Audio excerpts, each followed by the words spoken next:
No, do we like want to like put a little Margaret? This part is the extended material so that you know where to start. Oh, Margaret, you're so fine. You're so fine. You blow my mind. Hey, Hey, Margaret. Margaret. Hey, Margaret.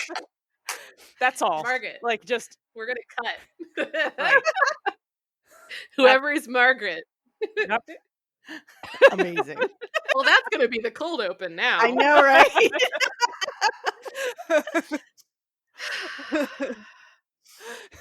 Hey, Margaret. Oh, Margaret, you're so pretty. Don't you understand?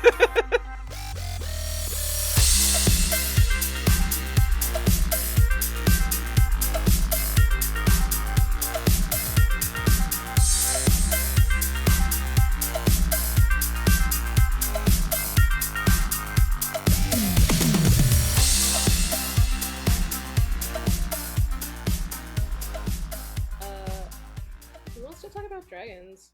I do. I think we all do. I think we all are very invested in the concept of This is bonus experience. yeah. Our cold open might be a little depressing. Yeah. I mean, you didn't hit record when we were talking about the church won't let us fuck dragons. That's your fault. It's not mine. Yeah, you missed. Myth. We didn't hit the record button fast enough on like the actually funny shit. Oh, Yeah. okay. I mean, Well, not that let's that talk wasn't about funny. everyone.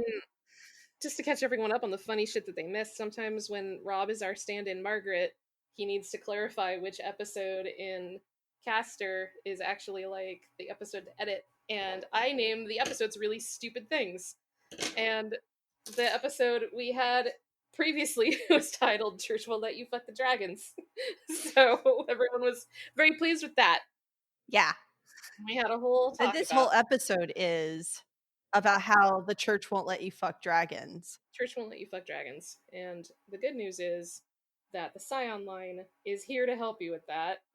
There's a whole book, the big book of bangable dragons, now on Kickstarter. Bangable Book dragons. of Bangable Dragons. When does this actually go to Kickstarter? Tuesday, January the 19th. Okay, So like the day after this episode comes yeah, out. this episode's gonna come out, and then the Kickstarter's gonna drop. New Kickstarter drop the next day. Yeah. All right. Check it out. We're a podcast with a deeper look at the play experience and the finer details of running and writing games. Yes, we are. We are also queer people speaking with authority about games. Also, we swear. Die mad about it. Diamond. I'm Ray. I'm an industry professional. I write. I do narrative design. I do character design. I do setting design. I do mechanical design. You can find me right now in print in Scion Tatanamaki, and Vampire Cults of the Blood Gods just came out. I'm very excited about that, and I haven't tweeted about it, which I keep thinking about, like, oh, I gotta make an announcement, and then I forget. And soon coming to Kickstarter, Scion Dragon, which also has some of my stuff in it. Yeah, how about that? That was great. It's pretty good, right? That was really great. Oh, thank you. when you play back the audio, you hear me being like, yeah, real quietly while you were doing that. Those are all things that I did coming into 2021 hot, talking up my achievements. Yeah. You talk about how awesome you are. I do things and they're good. You'll like them. You give me that good serotonin feels. Yes. No more of this, oh, I did a thing. Will you look at my thing? It's like, no, I wrote words. I wrote thousands of words. Go read them. Yeah. Which is still kind of, no, it's a work in progress. It's a work in progress. Monica, who are you? Who am I? I am also... What are you bringing to 2021? What am I bringing into 2021? Right now, not a whole lot, but let's... Oh, come on. Hype! Okay, sorry. What should 2021 be afraid of? You're stuck in here with me. Exactly. I have... didn't happen to you. You happened to 2021. Yes, I am also a industry professional. I have also done character design and narrative design. Well, mostly narrative development, because I don't think I've actually written any adventures myself. I've also but I've been in charge of many of them. 7, in fact. So I have also done development and mechanical development and mechanical design and character design and fiction writing. On Oh, I triple forgot fiction writing. Wait, I do fiction writing too. And sometimes I do setting design, but sometimes I don't like doing that, so that's like not my favorite. Uh, but I'm a triple threat. Fuck you. Yes, you do it all. Yeah, baby. Hire me. D, who are you? D, who are you? Hi, I am also an industry professional. I do narrative design, system design, and some character design. I am a developer, first and foremost, and a game designer, first and foremost. And so all of those other things fall under those umbrellas, honestly. I have words that you can read on lots and lots of books. Yeah. Just, I think in the words of a famous redhead I know, Google me. Is this the redhead that owes all of us approximately 7 burritos each? Yes, And pretty a much. pizza, like He will, redhead he will owes never us- pay for his crimes. No, never. There's a burrito debt. Yes.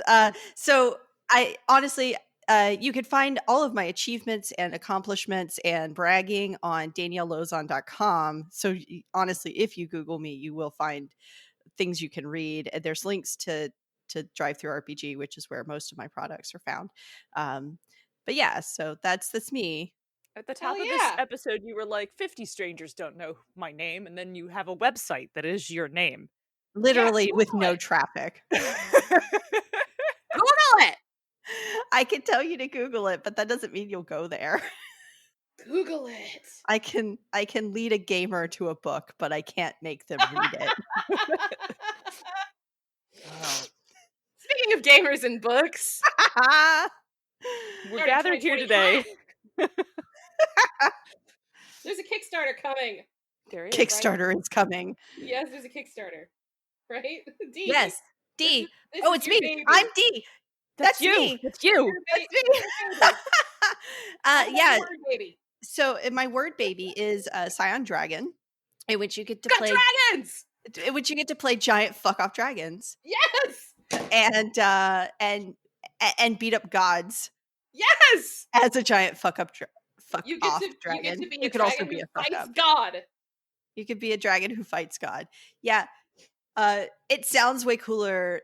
That sounds way cooler than the other pitch that I give people, which is it's actually kind of like a spy espionage game in which you are playing the agents of dragons who are trying to fight against gods and titans in a more subtle way. So they don't just come out and beat up gods. Instead, they help the titans beat up gods, or they help the gods beat up titans in hopes that they'll kill each other off, and then the dragons can just inherit whatever bullshit got left over. Right, because the idea is that dragons were like the gods before God, like they're a tertiary group, right? Yeah, they are. So like spoilers, because you'll be able to read the manuscript if you back the Kickstarter and you could see all of this. But the idea is that dragons are kind of primordial beings. And if I had to like classify them in a lot of ways, they would be in there with the primordials. And a lot of dragons are like Tiamat and some other dragons. Tiamat is not in mythology actually a dragon. She becomes a dragon and then gives birth to monsters. Disclaimer, I know she's not a fucking dragon. She is in our game though.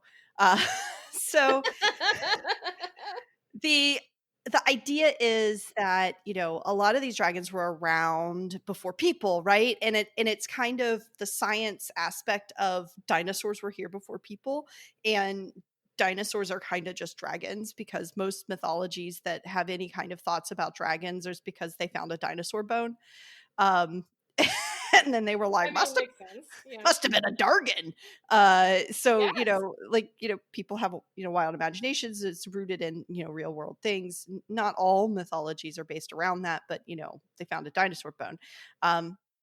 So if I take this idea that like dinosaurs were here before people, that means that the dragons were here before gods, because gods came when people came, in the sense that the belief in gods came when people came. And so when gods were just people, heroes trying to aspire to be gods in the Scion sense of things, and then they formed pantheons, and the act of forming a pantheon rewrote the mythology of the world to mean that they were always gods, right? And that's kind of Right.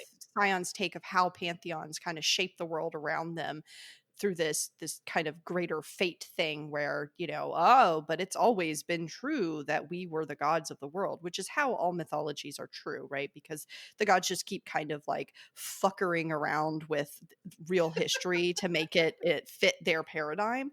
Right. Fuckering. Yeah. Fuckering. Yeah. It's a technical term. Mm-hmm. So, so dragons, though, were like, well, we were actually here first before you and your worshippers and all of your stuff started happening. And what did you just do to me? Did you just make me part of your pantheon? I didn't ask for that. Wait a minute. What? Now why are you killing me? I mean, I just ate a couple of your people. What the fuck? They were tasty. So, uh, so there's so the idea is that there were dragons, they were doing their thing, and then people showed up and they were like, we're gonna either we're either gonna eat them because they're tasty, or maybe we'll help them out because they're kind of cute. Like elephants think people are cute, dragons think people are cute.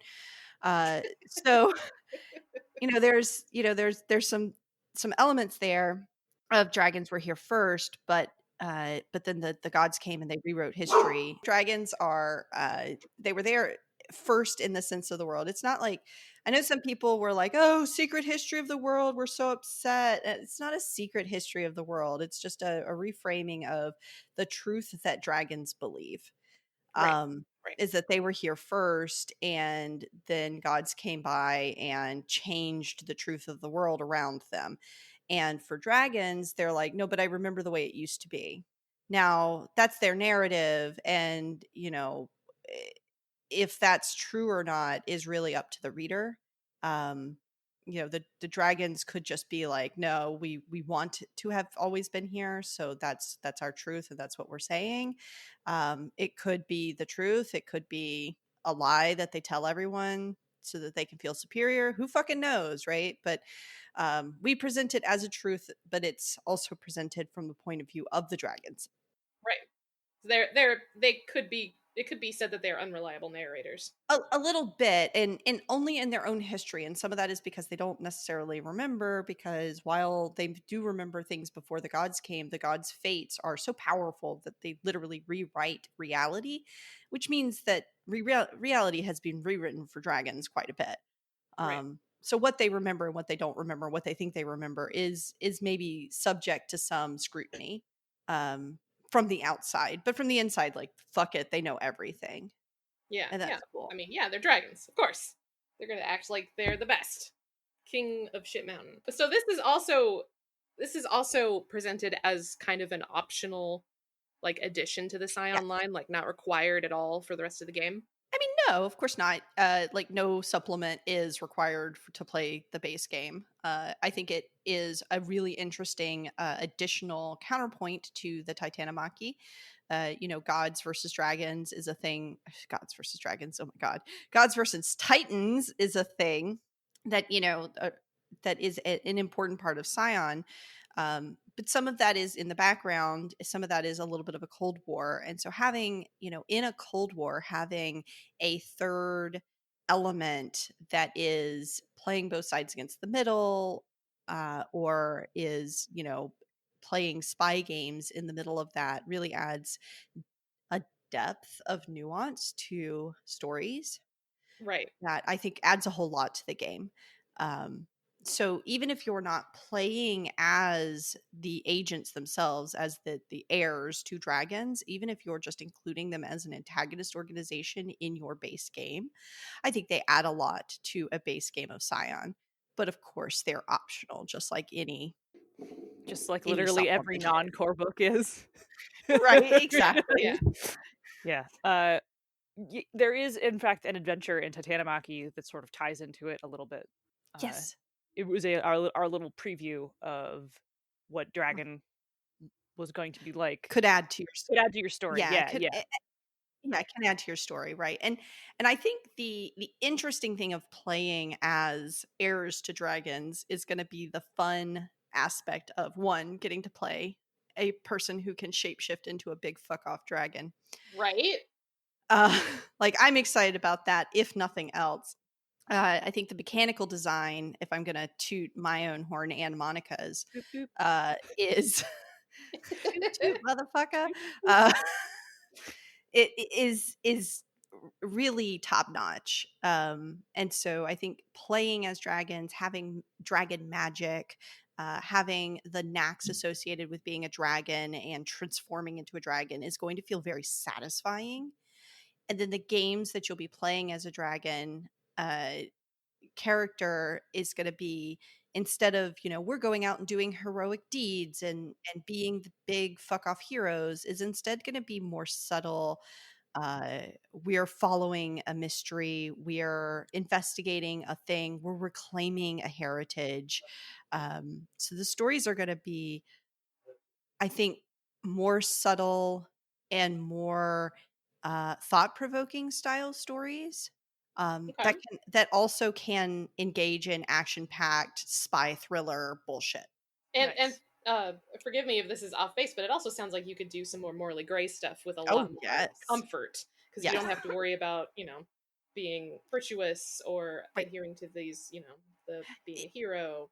Yeah, so one of the main mechanical differences between being a dragon's heir and being a scion of a god is, the scions have these virtues, these pantheon virtues that they exemplify one side or the other, and they're not diametrically opposed virtues. They're just one virtue versus the other. Which one are you more exemplifying at the moment, right? And trying Right. to keep those two things in balance is actually a little important to a scion, where if you go too far on one side or the other, there are benefits to that, but there are also drawbacks. Where in dragon, there are no virtues. Dragonflights don't care about virtues. Fuck that. Virtues are for Um, humans. virtues are for humans. Virtues are for people who care about divinity, even, right? That Yeah. dragons are not divine. They're just there, and they're ancient. And so we have what are called remembrances, and this is the path that your flight, so not even your parent but the group itself, wants you to follow and wants you to exemplify. And so it's your dragon side and what they want out of you, and then how you rail against that and exemplify humanity. So for your heir, it is diametrically opposed, and being on one side, more on one side or the other, again, has its benefits and drawbacks. But the balance isn't between two virtues, it's between becoming too much like a dragon or resisting too much of your draconic nature. And so it's an Yeah. internal struggle that is very individual of, do I give in to being a big fuck off dragon and do big fuck off dragon things, and do I eventually start eating people, or or do I resist that and am I just a guy in jeans and a hoodie all of my life? In jeans and a hoodie. What? Like the most normal dude thing you could be. It is like literally the most normal dude thing you could be. Jeans and a hoodie. So anyway, so let's talk a little bit about uh memory seems to be a theme through the book. So let's talk about memory as a theme. Yes. Okay, so memory. The dragons, I talked extensively about how dragons believe they remember what the world was like before gods. And that's true, they do. But they remember what the world was like every time the gods made wide sweeping changes to what the world was like. They have all of those true memories overlapping one another. And that's a lot to hold on to. And so no one individual dragon holds on to that. Instead, they have a collective kind of zeitgeist memory that everybody can tap into. Um, and this collective memory is extraordinarily important to dragons because unlike gods, instead of never being able to truly die and having this kind of mantle that somebody else will just pick up and then that person just becomes that god, or, they just kind of come back after they die a few years later or whatever, right? Yeah. Dragons just die. They can be killed. They have been killed in mythology and history and all this kind of stuff. But dragons can also reincarnate. They can come back, but the way that they do it isn't the same. Somebody doesn't just pick up a mantle of dragonhood, because dragons aren't divine and they don't have mantles. So how do they come back? And the answer is that they reincarnate through one of their heirs. And so this collective memory is how those dragons aren't actually dead. Their memories are still in the collective memory, and their memories are like shards of themselves. And so if you consider a memory as almost like a transhumanist concept, where you're in kind of this mental playscape where every memory that anybody in your group has ever experienced is kind of been uploaded into this cloud, and you don't necessarily have it in your head at any time, but you can access it anytime you want. But when you go in there, you don't just find your own memories and other people's memories. You also find these dead dragon memories, and these dead dragons want to come back into existence. And so they are going to be trying to manipulate people to move things into place so that they can eventually reincarnate. So we have a lot going on in the idea of memories. Um, Beyond that, if you're an heir, you can also now, because you have essentially either been chosen by a dragon or you carry some draconic lineage from the time when people fucked dragons. Uh, Yeah. then you or if you have a memory, like essentially a memory shard of a dragon who is trying to reincarnate through you, you now have access to this collective memory. And so as an heir, you have this ability to, one, remember things that you've never experienced before. It's how your dragon actually communicates with you. They send you memories that they want you to experience that will lead you on the right path. A lot of it is manipulative, if you think about it in a way that's like, I've been given this memory and I'm trying to figure out what it means and I'm trying to learn about it. And it's really like this dragon who's trying to get you to go to that place that you just remembered to do something for them. It's the little manipulative that, oh, I had a dream about this thing. It's actually been implanted there by a dragon. So the dragons, but they're not so manipulative that you have to go do it, right? You can absolutely just be like, well, I had this memory and I'm pretty sure it's from my dragon, and that guy can go fuck himself. I'm not like, bad dream, we'll forget, leave me alone. So so you can either like lean into the memory and investigate it, or you can ignore it at your leisure. That's not a compulsion. But to a certain degree, it is something that you want to, if you want to become more draconic, if you want to lean into your heritage, then this is the way you do it. You follow this kind of breadcrumb trail that your dragon is leaving you to discover what it is they want you to find out. And the way that we make this not gross is we let the players decide what memories are important to their character or what memories their dragons have given them. So the story guide can say like, oh man, here's this big memory of this thing that you need to do to spark off an adventure, right? That absolutely can happen. But what can also happen is, say during an adventure, while a couple of characters are investigating, anything, literally a pot, a vase, they're trying to collect an artifact that was stolen from a culture that they belong to and return it. And you get into the museum or whatever, and the player can be like, okay, so we're going after artifact X, it's a sword. And I look over on the wall and I see a tapestry. I think I want that tapestry to spark a memory. And now I have decided that tapestry is important to my dragon, and it invoked a memory that I need to now do something. I don't even need that tapestry to be the focus of the memory. It just sparked the memory. And now I've decided on a new path I want my character to go down, has been given to me by my dragon's memory. So it's a way to set goals for yourself and kind of hand wave that your dragon gave you a memory to do a thing. Yeah, yeah. And it's also a way for the players to engage in the kind of concept that while I, as a player, may know what goals I have for my character has no fucking clue what's going on in their life. So I, as a player, can be like, I want this weird thing to happen to my character, and instead of having to be like, okay, but storyteller, I need you to have somebody come and give me this plot seed, I can just be like, oh, holy shit, I just got this thing from my dragon memory, and Yeah. now Instead of, I don't know why my character would be motivated to do this thing that I want them to do, you can just be right, like, oh, your dragon made you do it. New memory exactly, drop. yes. New memory drop. Right. And there's cool stuff attached to memories in a mechanical sense.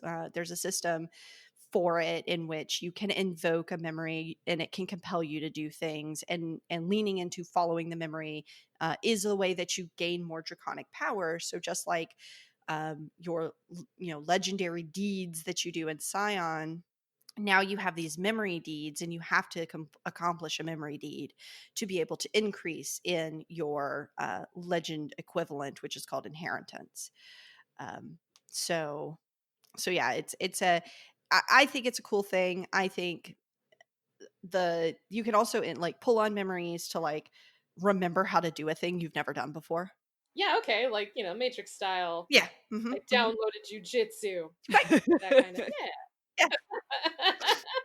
Um, it's also fun because one of the main play experiences that you could explore in Dragon that I think is really cool is finding out who you are, and not just who you are, but like, I have this dragon ancestor, it's giving me memories and I don't know who it is. And Right. so one of the Yeah. things that could be a major play experience is just finding out who is giving me this cryptic messages and finding out everything I can about them.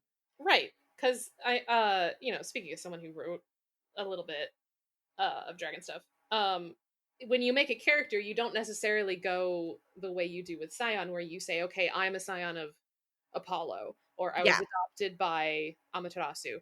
You can just say, I don't know. I know I'm in this flight, but I don't know which dragon is technically my ancestor, because for whatever reason, maybe that dragon is dead, maybe that dragon hasn't made themselves known. Like, you can literally just go, I don't know who I am, which is a fun thing to explore. Like, you can make that a whole character arc.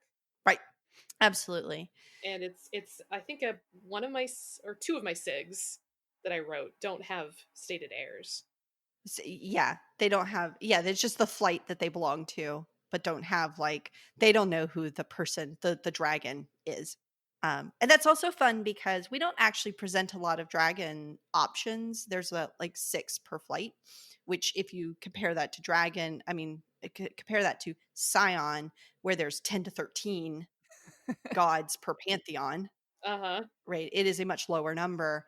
And we do that on purpose, right? I want to give you some examples of what a dragon would look like in this flight, but I also want you to I want you to find dragons in mythology that inspire you. I want you to make up your own dragon. I want you to explore the concepts of the driving goals of the flight without focusing on, well, is Leviathan actually a dragon? Or is Jormungandr actually a dragon? Like, okay, but that's not what the point. Do we Right.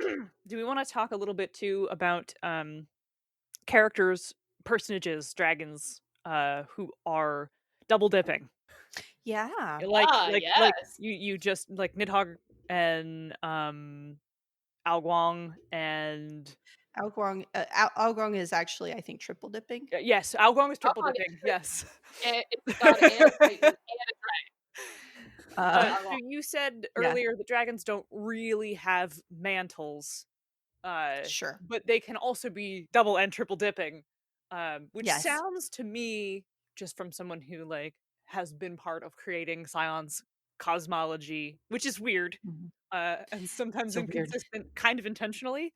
Um, Yes.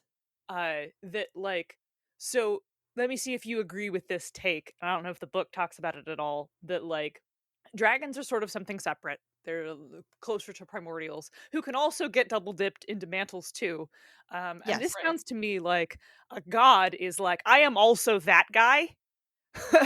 And then they sort of copy the identity into their mantle, and that's how things get weird.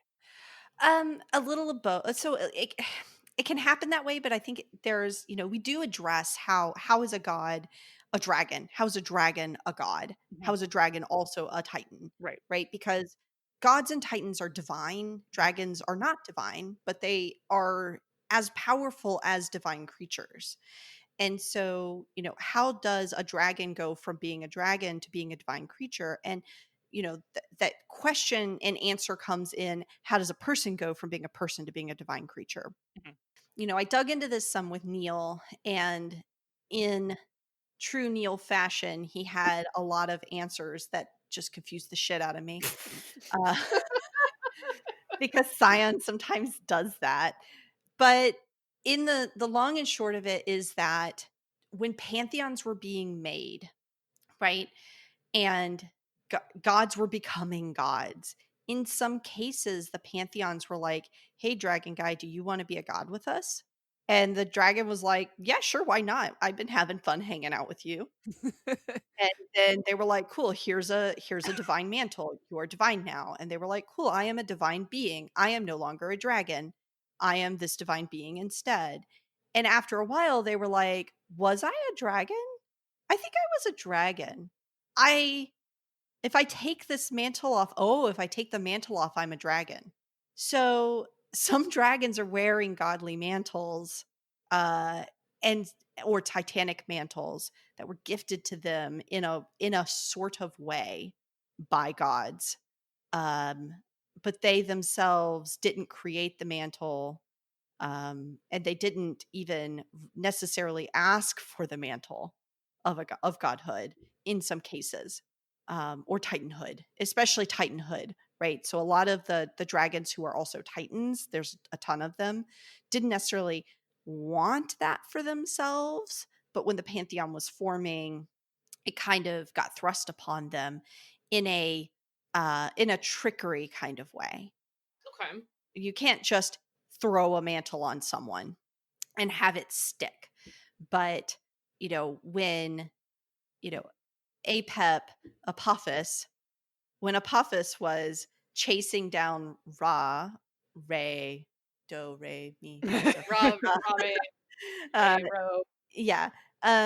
When Apophis was chasing down Ray to eat him for the injustice that he saw was going to happen in the future. And the gods were like, "God, what a fucking titan."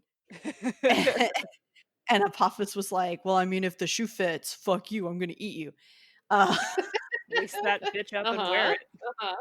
yeah. So, he accepted it, but not because he knew what it meant, or even because he wanted it, but because he wanted the end goal of being able to eat Ra.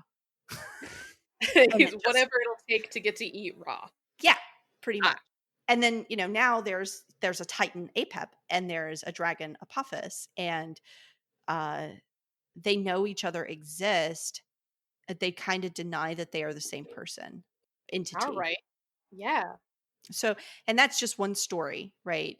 There are other stories where, a lot of the, I think Nidhogger in Titanomachy, there's a little blurb about how he's also a dragon. Yes, and he's But he mad at doesn't Right. himself. really, There's and he's mad Nid at himself. Nidhugger and Nidhogger. Yes. Yes. Yes. Maybe I got that right. I don't.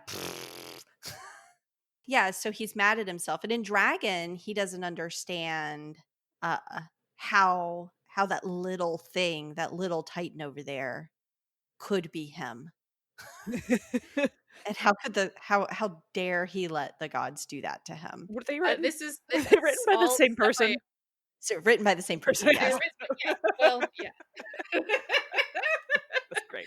This is all like stuff I already knew, but it's also all stuff that I'm internalizing because I'm still working on my fan supplement for Fire Emblem Three Houses. Oh, yes. I'm making both a Dragonflight and a Pantheon. Yes. So look for that later. I don't think I could fucking sell that, but look for that Yeah. later for free. Yeah. If you Yeah. wanted to play a Scion of Saros or an Heir of the Immaculate one. Yeah.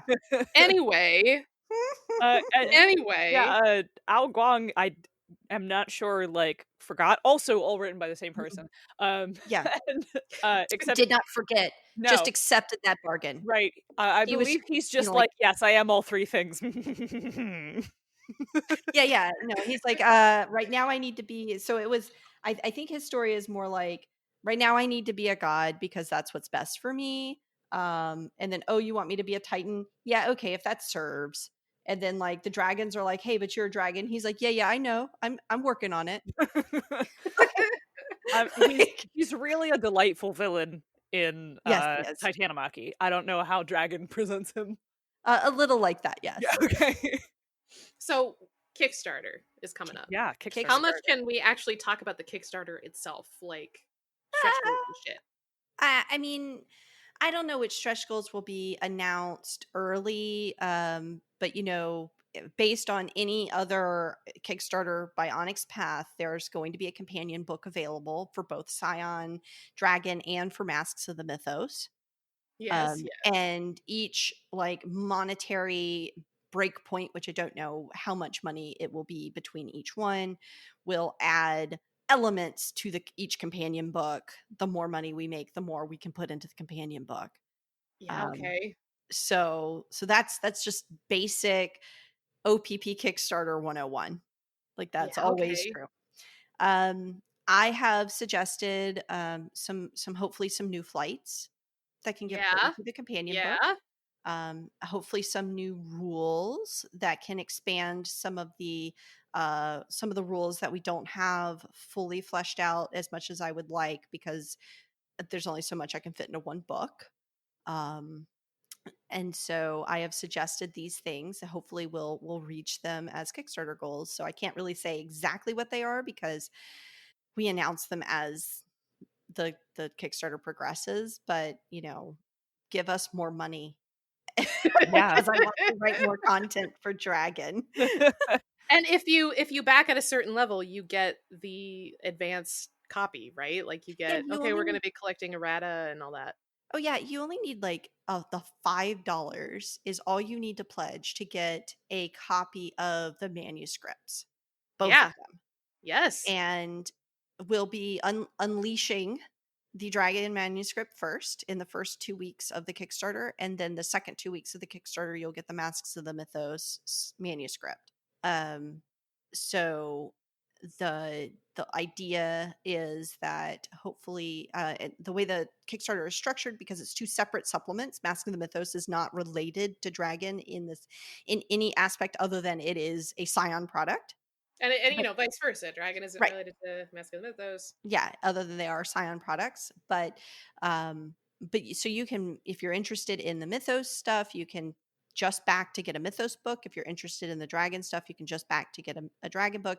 If you would like both of them, you can back and get both of them. There's different tier levels for all of that, one, either or both.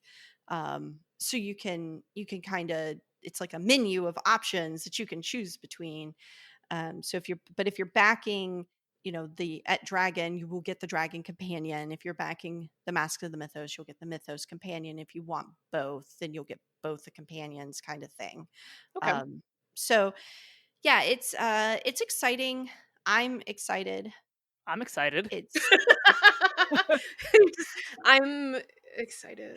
I, I am excited. I'm very excited. I can we talk about can we talk about what's in the book? Can I Let's do wax poetic about how much I love my children? let's do that as bonus content.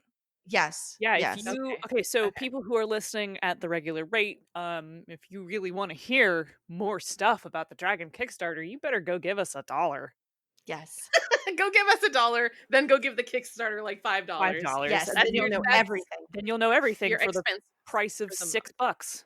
For 6 whole And bucks. And I think the $1, I think what we need to do is not just talk about what's going to be in the book, because then they can go and a $5 pledge will get them that information through the manuscript. I think we could dig a little bit into some of our design principles behind why we chose to do Yeah, some of hell the yeah. things we did. Fuck yeah.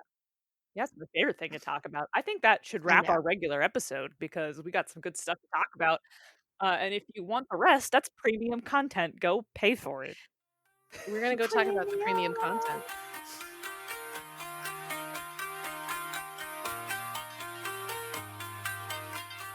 Yeah. Let's do the closing ceremonies. Monica. Yes. How you doing, Monica? We've been over this and it's tenuous at best, but go on. Still tenuous, huh? Nothing changed? I mean, I was enjoying this conversation we had. Okay. It was a nice little pick-me-up in the afternoon. Yeah. All right.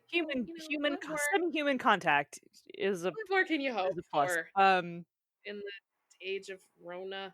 Yeah. What stitch is this? What stitch am I on? You're on the we're ending the episode stitch. Yeah, right.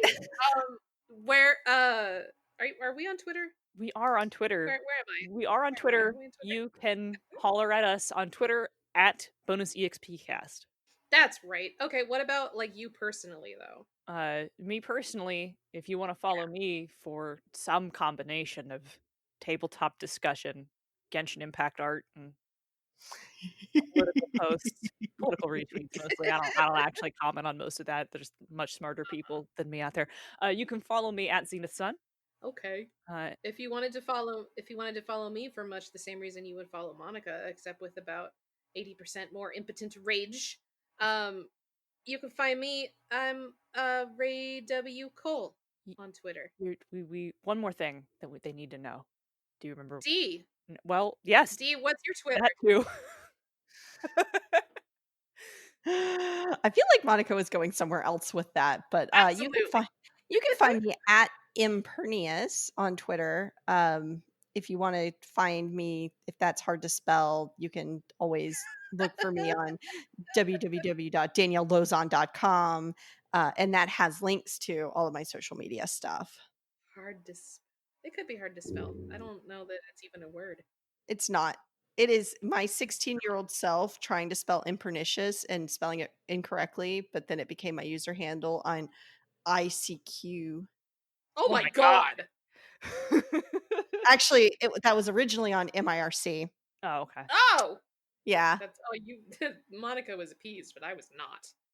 All right, well, email. There you Monica. Go. You got it. Monica, where can they email us? They can send us an email that I am remembering to check now. Good. Yeah, they can send us to bonusexpcast@gmail.com. It's the Twitter handle at Gmail. The word sex is in it. What about the word sex is in it? Yep. What about our website, maybe? Our website, yeah. What about our website? Yeah, Monica, what about our website? Our website is bxpcast.com. It's different than the other ones. It's different. Yeah, we have not mentioned yet in this episode that we are a member of the Misdirected Mark Network. Oh, we are a member of the Misdirected Mark. I don't know why we're still a member. I don't know why they haven't just kicked us the hell out, but we're a member of the Misdirected Mark Network. Ding. Yeah, somebody. Ding. Yes, ding. Thank you. We didn't advertise other shows, but there's lots of good ones on there. Shit. We didn't do the mid-episode break, so we're just to cover our bases, so the MMP continues to let us live there. There are all kinds of really good shows in the Misdirected Mark Network. You should especially check out their flagship show, Misdirected Mark, where they stream live. I think it's every Tuesday in the evening, something like that. They do a live stream that's sort of like a live BXP, but not with us. So, with their own a lot less chaos. Yeah, less chaos, more structure. But you would probably enjoy it. Check it out. They have a real blurb, but I'm not going to dig it out right now. Sorry, my apologies to send in Phil. We'll be better next time. Yeah. Also, remember to toss some money at Nerdy Cappy, who is our sponsor. They have all sorts of cool quality queerwear, including Scion, fan-made Scion merch. Scion merch! Yeah, they have like a Team Scion shirt and mug, which Spider designed specifically for like the authors, but give them money. They're great. It's not like he's gonna ID right, you yeah, and try to get a Team Scion. Spider will gladly take your money. It's really nice and sweet, and you don't actually have to be a member of Team Scion to see to support the team enjoy. more, yeah. Right, because it says Team Scion, absolutely divine, and it's just Yeah. it's just so I punny. I have love one. it. Yeah, I I have have one. one. It's I'm a actually great mug. drinking my tea out of it this morning. I had my Not coffee in it this morning. Yeah, like I didn't intentionally do that. It's just in my rotation of regular tea mugs. Yeah, I should get one, but I have too many mugs, and I currently had my coffee out of a "Don't talk to me before I've had my podcast" mug. Who got you that? Julia. Leah. So anyway, yeah, go to nerdykepi.com and use code BXPcast for 10% off at checkout, which is a code that never expires. So if you Never, want all ever. kinds of cool stuff, you can just keep going back, and it works out great for all of us. And you can look forward to us moving our merch to Nerdy Kepi in the near future. That's probably going to be part of our big update. We're going to do a big update. We're doing a big update later. It'll be fun. Big update. Anything else you need to add? I just thought I'd cover our bases that we usually do in the middle. I think that's okay. I think we're good. It's been a while since I've podcasted for this long. It's been a while. It's been an hour and 42 minutes and counting. It's been so long. Yep, and this is Monday's episode, so this is all Oh my all your god. I played I'm myself. you did. I'm so sorry that you have a lot to edit. I played myself. You did. Well, everybody get Stop out. recording. Get out. Go home. It's late here. I gotta eat. Change it if you want to. Change it if you want to. Was this the season? Was this This the is the season season finale? Yeah. Change it if you want to. This is the season finale. Bye.